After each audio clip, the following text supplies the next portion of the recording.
जो राख तैयार होती है, सोमवार के दिन या प्रदोष के दिन रात्रि 12 बजे देवादिदेव महादेव शिव जी के ऊपर जाके अभिषेक करोगे और अभिषेक करने के बाद वह भस्म उठा ले आओ और वो भस्म ले आने के बाद उसमें गाय का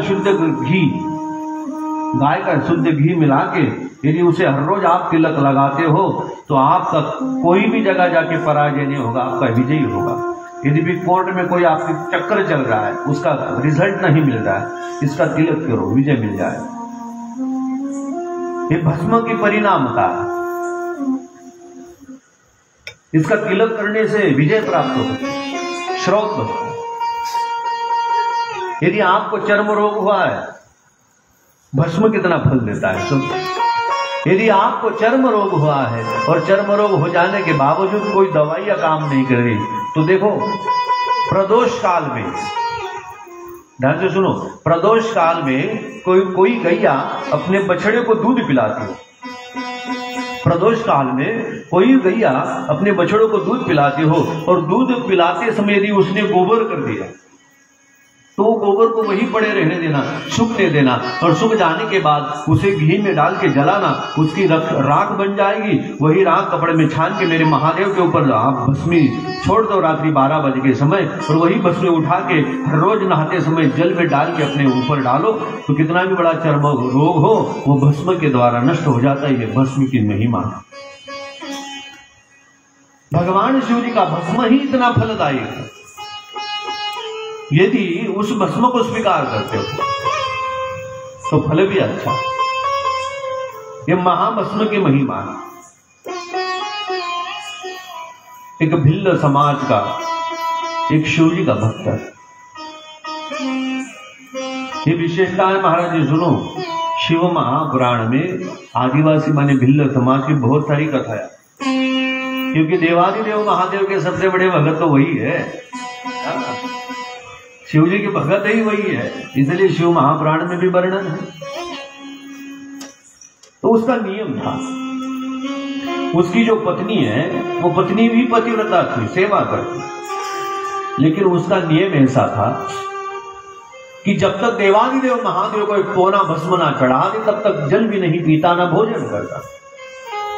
तो हर रोज की बात, भगवान देवादिदेव महादेव को एक पौना भस्म ले आए और अर्पण करे, बाद में जल पिए, बाद में भोजन करे।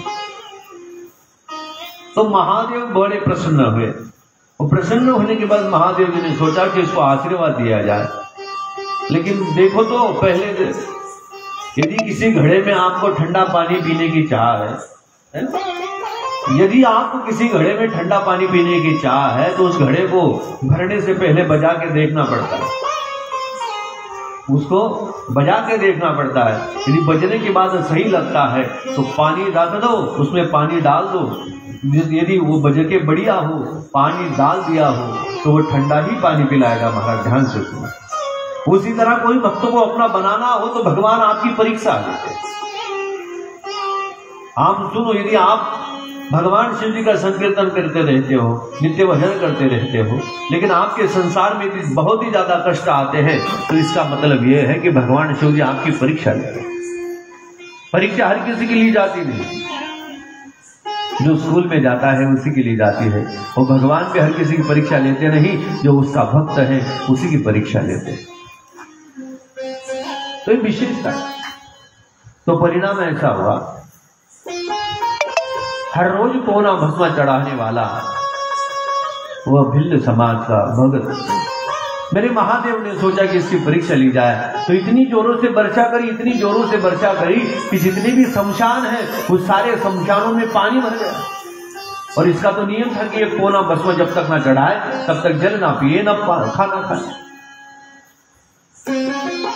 अब सुबह से निकला, घूम रहा है, यहां जाए वहां जाए, यहां देखे वहां देखे, हर शमशान में जाने के बावजूद उसे कुछ नहीं मिला।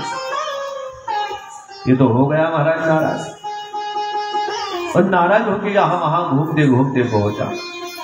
संध्या समय 8 बज गए। पत्नी ने पूछा, अजी आज पूरे दिन घूमे हो, भूख नहीं लगी? क्या हुआ बताओ। वह रोते हुए कहने लगा, देवी मेरे इतने वर्षों का ये नियम था, मैं देवादिदेव महादेव को कोना भस्म ना चढ़ा तो तब तक कि जल भी नहीं पीता, ना खाना खाता। आज तो मैं शिव जी को भस्म भी नहीं चढ़ा सकता हूं। आज मैं शिव जी को भस्म नहीं चढ़ा सका तो मैं जल भी ना पीऊं, ना भोजन करूं। 8 बजे के रात्रि 9 बज गए।